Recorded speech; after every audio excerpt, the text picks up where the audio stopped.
Hi there, everyone. What's happening? Are you feeling happy? How happy are you? What if I told you we're reviewing a comedy tonight? What if I told you it was a romance? What if I told you it had people who've starred in The Hobbit, Serenity, Big Bang Theory, Sherlock Holmes, Gotham, Deadpool, Hitchhiker's Guide to the Galaxy, and the voice of Harley Quinn? You happy now? Are you so happy that you think you could pass out? Well, that's what this is about. Tonight we're on the couch with Ode to Joy. If you know the name of the movie you'd like to see, press 1 now. For a list of movies in your area, press 2 now. To get reviews from Friday on the Couch, press 3 now. In a world with unlimited choices, but limited time, 3 friends have come thumbs in hand to show the way. Have a seat, kick off your shoes, and join them for Friday on the Couch. Rather than successes, some assembly required. Do not tread the snow.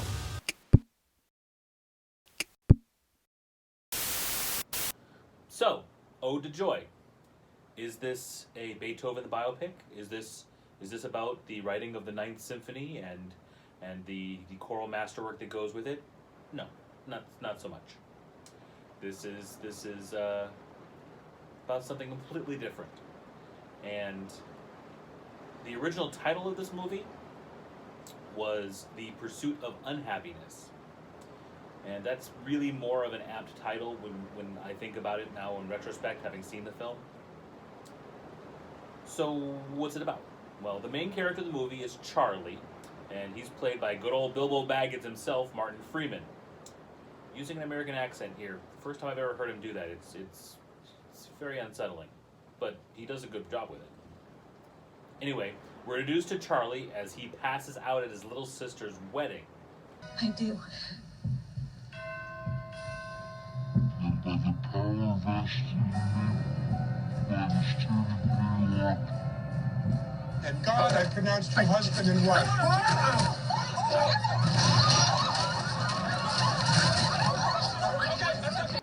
I'd never heard of cataplexy before hearing about this film, but it is in fact a real thing.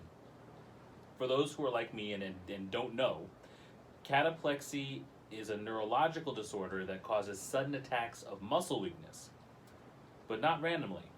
The attacks are triggered, and they're triggered by feelings of strong emotion, such as anger, surprise, fear, but especially, and critically to this film, joy. The more happy you are, the more likely you are to have one of these attacks. The doctor in the film explains it like this. It's a disease likely caused by the shortage of hypocretin in his brain. It's a chemical signal that makes most of us stay awake. Essentially, Charlie's body gets tricked to think that it's asleep. Adorable quirk. Dizziness. Charlie later mentions that he has a combination of cataplexy and narcolepsy, which is why he sleeps and doesn't just lose muscle control. The cataplexy hits him from the emotion, and then moments later he is asleep because the narcolepsy is triggered by the muscular relaxation. So, interesting, right? Huh. Sounds made up, right? It's not. The condition is very real. As a matter of fact, the screenplay was based on a story from the news magazine radio program called This American Life. Now, you're probably thinking about the Showtime docu-series that has this name.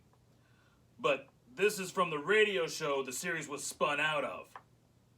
The triggers vary, but the things that most reliably do it are strong emotions, and in particular, strong positive emotions. By and large, those are things that I either have to avoid or recognize that if I do them enough, they're going to trigger an attack. Let me make sure you got that.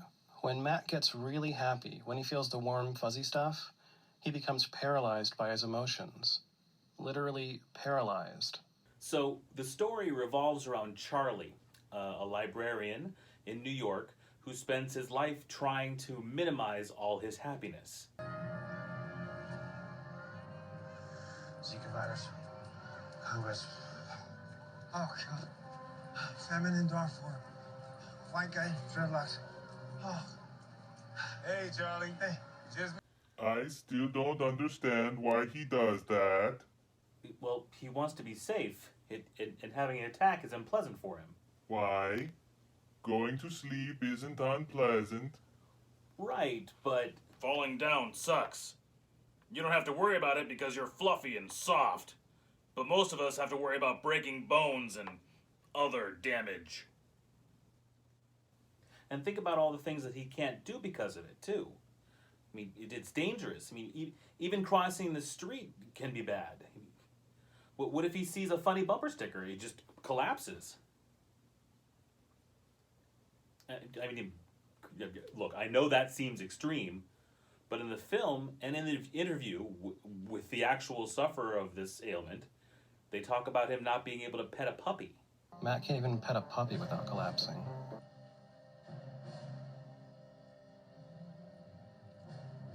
Look, I relate to it this way.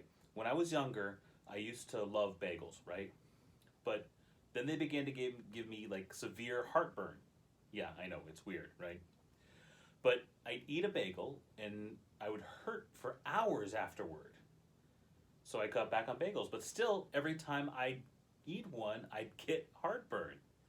Eventually, I just stopped craving them because the prevalent memory in my head was the pain, not the deliciousness.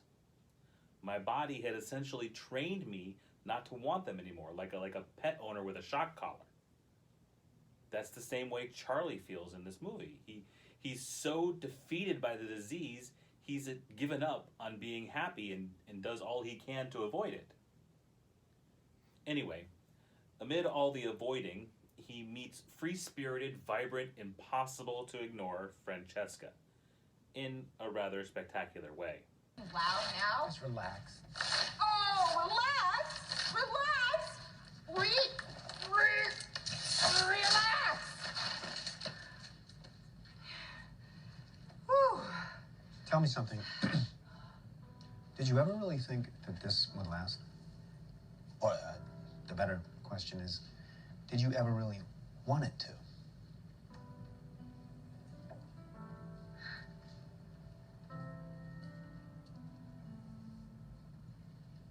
Fine, we can break up. And as expected, in a romantic comedy, they strike up a friendship, which Charlie does all he can to discourage. But egged on by his coworkers, and maybe with a little bit of hopefulness for his future, he decides to ask her out. I'm not gay, Lavelle. Eunuch. Are you a eunuch? What? It is unfair. You won't go out with her because of how she looks. It's not her fault that she's smoking hot. No, it's not just her looks. It's her... At this point, she's in the dark about his condition. He plans a date filled with some very purposely bleak activities, which go spectacularly enjoyably, leading to Francesca inviting him into her place for a drink. And lights out. Drink? It's 3:30. Yes, it is. It's not about the drink, Charlie.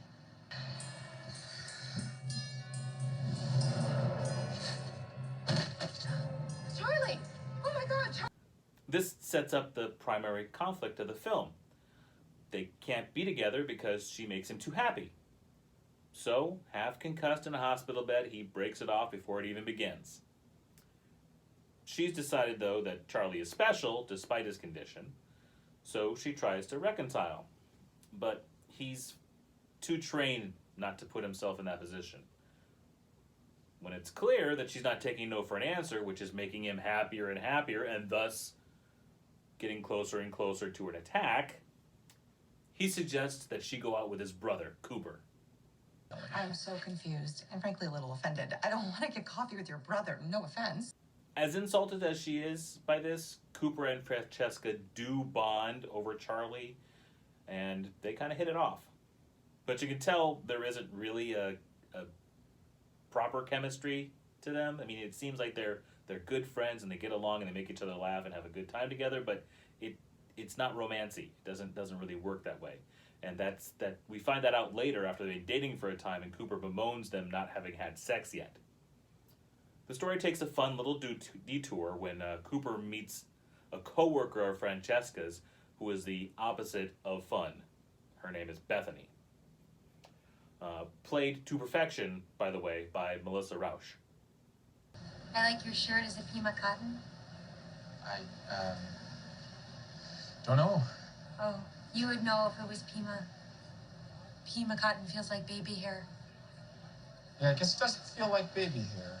It must be Egyptian cotton then, which is also nice. Phew. Yeah. Woo.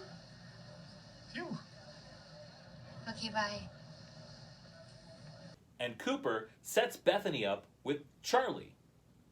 And Charlie's very happy about this because he's been looking for someone to just skip over the whole infatuation, love, romance part of the relationship and just move right into the I'm comfortable with you and I want to see you in sweatpants and share deodorant with you phase of a relationship where you're not as happy, I guess. Ideally, I'd like to skip past the honeymoon phase to the steady sharing deodorant phase. Anyway, now that the two couples are together and separate, they decide that they're going to, do a lot of double dating because the two brothers and the two co-workers, and so they spend a lot of time together. And every time that they do, it kind of turns into the Francesca and Charlie show with them, having long conversations and laughing and playing together and having a great time. And ultimately ends up in them getting closer and closer together and truly falling more and more in love. But remarkably, Charlie is able to interact with Francesca and not have an attack because he knows he loves her, but can't be with her because of his brother and guilt and having set them up himself and rejecting her in the first place. And the whole deal.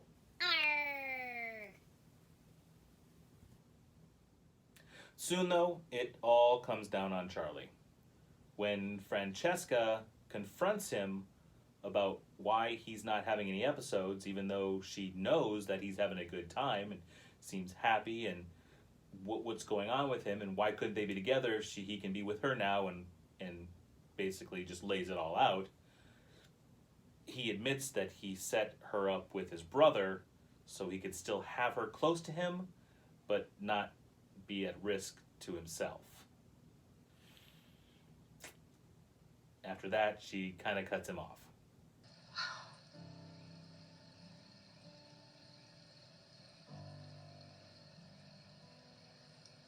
I don't think we need to be around each other anymore.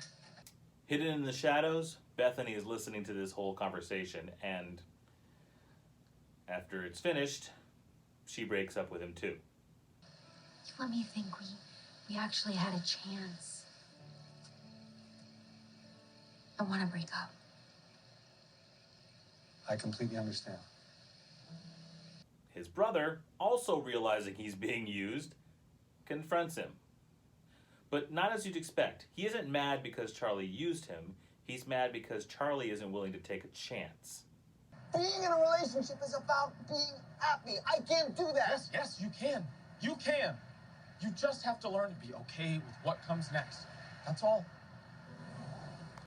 After a harrowing near-death experience, which Charlie pretty much sleeps through, he decides that he's got to go for the gold. He's got to take a step while he can, while he's got the chance, and life is too short and all that stuff. And he takes his brother's advice and goes to get the girl. Happily ever after. If you've ever wondered what Sleepy from the Seven Dwarfs home life was like, maybe watch this film. There are some very interesting things going on in here, metaphorically, albeit very on the nose. I mean, the idea of falling in love doesn't get more literal than this. I mean, love, fall. As a matter of fact, as a matter of fact, the original radio show segment that this is based on is the title of the segment was called I've fallen in love and I can't get up. Also, Francesca reveals several times her issue with getting involved with men that she has no future with. Something I find irresistible about men I have no future with.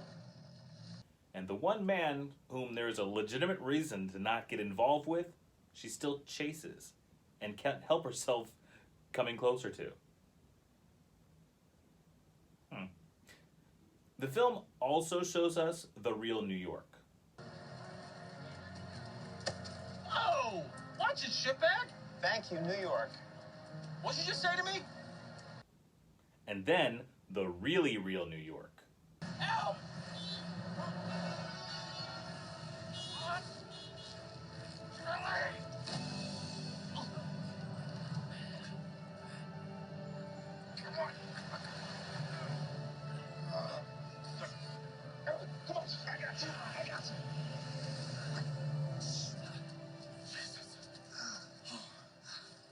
You alright, shitbag? Huh? You're alright. Thank you. Thank you, New York.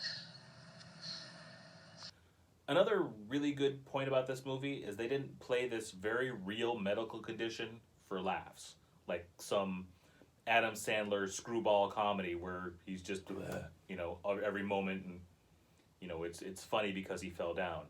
I mean, there is comedy in the condition when things like that happen, but it's treated respectfully and portrayed realistically, so any comedy that comes out of it is just a byproduct of that realism, and I appreciate that.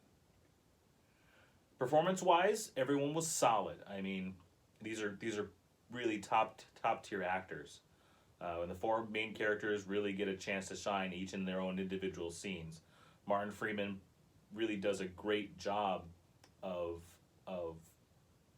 showing this malady, even though it seems over the top, a fact that I would have continued to believe if I had not gone and found the audio tape of the original story about this. I would have thought this is just an exaggerated form. They're maybe it's a real condition, but it doesn't affect people this severely. Turns out the portrayal in this movie is just exactly the way it is. Truly, these people have a very, very difficult life, and small things, even the smallest thing, seeing a father and daughter holding hands in the park can do it. Seeing somebody, act of kindness, helping somebody else pick up garbage, can send you into an attack. Probably the most standout performance is from Melissa Rauch as Bethany, because the character is such a departure from what we're used to in seeing her in Big Bang Theory. So vibrant and bubbly and full of energy, to get this more just low-key, purposefully boring, almost non-existent. I don't want to say non-existent. What's the right word? She's just turned down character. So that's kind of a neat little departure for her. Overall, I like this film. It slowed down in the middle a little bit, but that's when we meet Bethany, and that pushes the momentum right back up again. So I'm going to give it 2 thumbs. Too sappy. No explosions. But still, had a fine depiction of a real illness. So, 1 thumb for me. Okay, Doc. Teddy? I liked it, but why couldn't everyone together lie down for a nap? That would have been better. I give it 1 thumb. Okay, so that's 4 thumbs. So you should check this out when you can. It's on cable right now, Showtime specifically, or on demand. This is the 2019 Ode to Joy, by the way, not the 2006 one, about a group of faceless guards fighting zombified factory workers who are rescued by a vigilante solo violinist. Yeah, that's a real thing too. Oh, and by the way, this film has a mid-credit scene, which is strange for a rom-com. But when you consider that this movie is filled with genre actors, maybe I shouldn't be so surprised. Okay, so everyone, that's it from the couch for this week, and we'll see you next week. Please like, share, and subscribe, and hit the bell for notifications of new content if you want to be notified when something new comes out, because I'm starting to get a little bit off of my regular schedule here, and if you hit the bell, you'll know right away when something new comes on. So anyway, have a happy today, tonight, and tomorrow. Laters.